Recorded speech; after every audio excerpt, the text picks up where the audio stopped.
Hello everyone, welcome back to the Edge Summit New York City Digital Content Studio. I'm so excited to be here. I'm Elena Kachan, I'm one of your hosts today. And I'm here with Frankie Deane. She is the SVP of Growth at Monica Vinader. And I thought I was gonna mess that up, but we got it. We are talking today about the new role of the marketer and the merchandiser when it comes to AI. So I am curious, and I know you probably have a lot of responsibilities, but how have you seen the rise of AI impact the responsibilities of like e-commerce marketers and merchandisers for you guys? And are there any new skills that are really critical for folks to learn? What are your thoughts? Sure, yeah. I mean, I think the first role that was impacted was actually a few years ago, right, in like the performance marketer. So the rise of the use of AI by Google and Meta meant that the role of the performance marketer went from being very much like setting up campaigns, choosing targeting, choosing assets, choosing formats, choosing locations, choosing spend, all of that type of thing, which was really manual and took a lot of resources from teams. That shifted and is now like heavily automated, and Google and Meta's AI takes the large majority of that now. So you can actually do an enormous amount on most of the digital platforms with very few humans. And a very low amount of manual interaction. I think since then we've started to see it kind of span out across a number of other roles, more broadly across marketing and e-commerce. So you've got things like the CRM marketer, so like email, on-site, basically customer marketing, whereby things used to be very planned out and very sort of long-term strategic.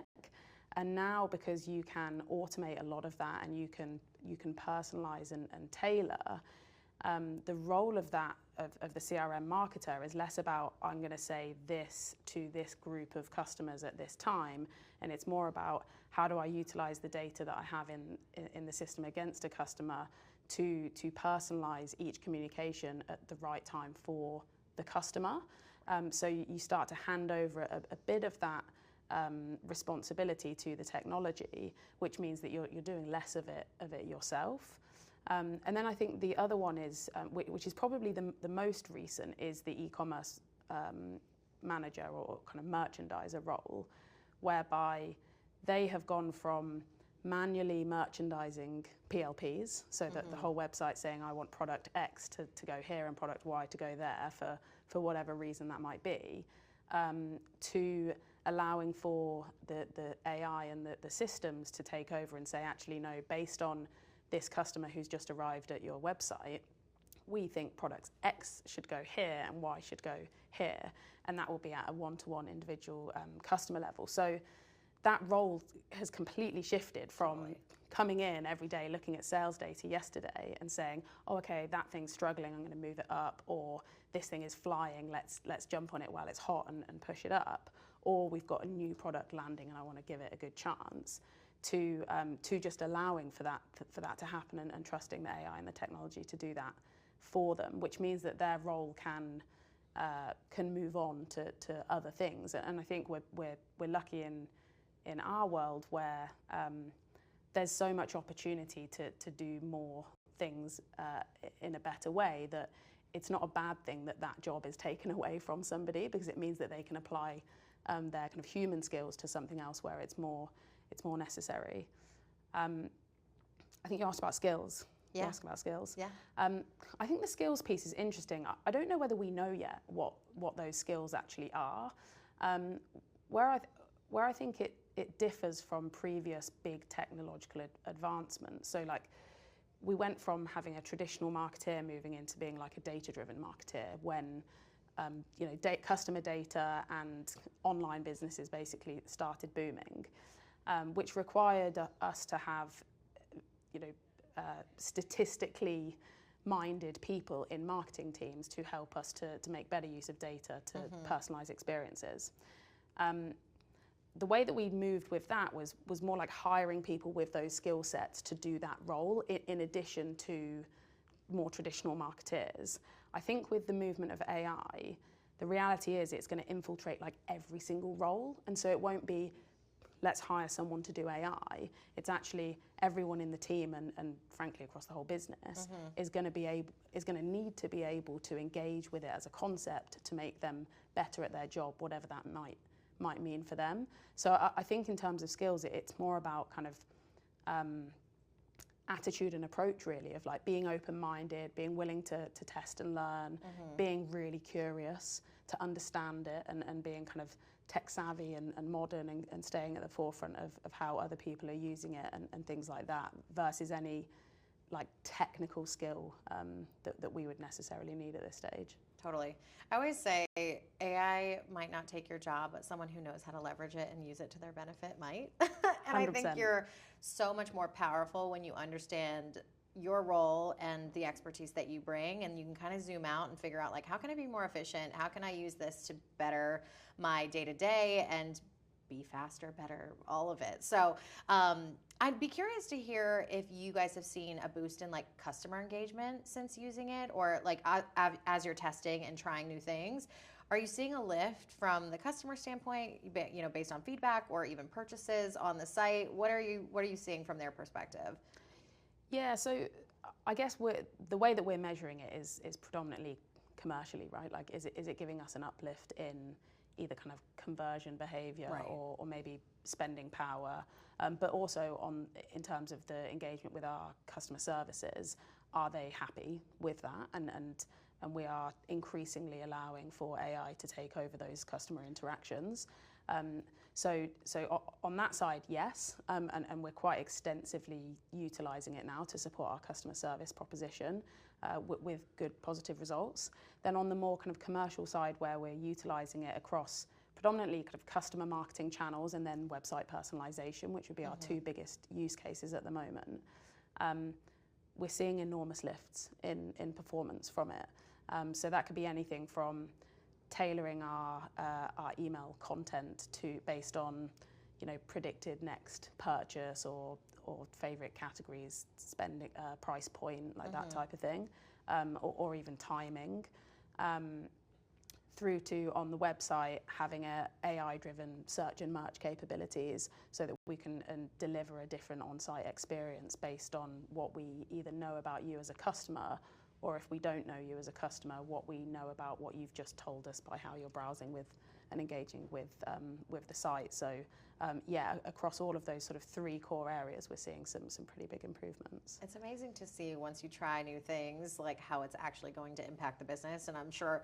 everybody here at the Edge Summit is seeing different use cases play out in their own businesses, but it is cool to hear specifically how you guys are seeing a lift and really what you're trying and what works best. So I'd be curious, you know, you're from London, and I'm happy you made it to New York City. I know I'm kind of asking you kind of a large e-commerce question in general, but how do you feel like AI will transform online shopping experiences at large? Maybe like, you know, you're looking at a crystal ball the next 10 years. What do you feel like it would look like based on where it is now? And I only mention your geographical location because I don't know if it's different, but yeah, let me know. I think the adoption rate is probably slightly lagging behind in Europe versus in the US. But apart from that, I think the general sort of shopping behaviour is quite similar, particularly the engagement with online versus stores and things. 10 years is a very long time frame. I think if you asked me a year ago what we'd be doing with it now, right, I wouldn't think that ChatGPT is an enormous part of my daily life, which it is.